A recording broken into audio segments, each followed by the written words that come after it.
Just এই যে এই রুমটা তোমার পরিষ্কার করছে এবং জল এনেছে আর ঝাঁটা রয়েছে, এই রুমটা জাস্ট একটু পরিষ্কার করবো। আর এদিকে দিকে তো এখনও কাজ চলছে কোয়ার্টারে, ঠিক আছে, বুঝতেই পারছো। আর আজকে কী করেছে, আজকে জাস্ট এই পার্টিটা কিনে এনেছে আর কিরণের বই রয়েছে। অ্যাকচুয়ালি রেলের প্রিপারেশান শুরু করবো, আর তার সাথে সাথে এক্সট্রা গভর্নমেন্টের কিছু এক্সাম আছে, তার জন্য প্রিপারেশান শুরু করছি। তার জন্য এখন থেকেই ভাবছি ঠিক মতন করে শুরু করার জন্য।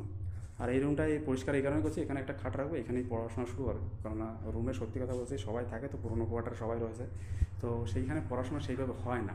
তার জন্য এই রুমটা পুরো ফাঁকা রয়েছে, একাই থাকবো মোটামুটি। এই রুমে আসতে এখন অনেক দেরি আছে, ততদিনে মোটামুটি আমার আশা করি প্রিপারেশনটা ঠিক হয়ে যায়। তার জন্য এখানে এসে এই রুমটা একটু পরিষ্কার করা, যাতে এখানে ঠিক মতন প্রিপারেশন শুরু করতে পারি। আর এখানে এই কয়টা জাস্ট একটাই বই রয়েছে অ্যাকচুয়ালি, এখনও বই অনেকগুলো আনার বাকি রয়েছে। দেখি কতদূর কী হয়, কেননা একটা চাকরি পেয়ে তারপরে আবার প্রিপারেশন শুরু করা একটু চাপের ব্যাপার হয়ে থাকে। তো দেখি কতদূর কী হয়, যদি কপালে থাকে তো ঠিক আছে, আর কপালে না থাকলে তো গেল।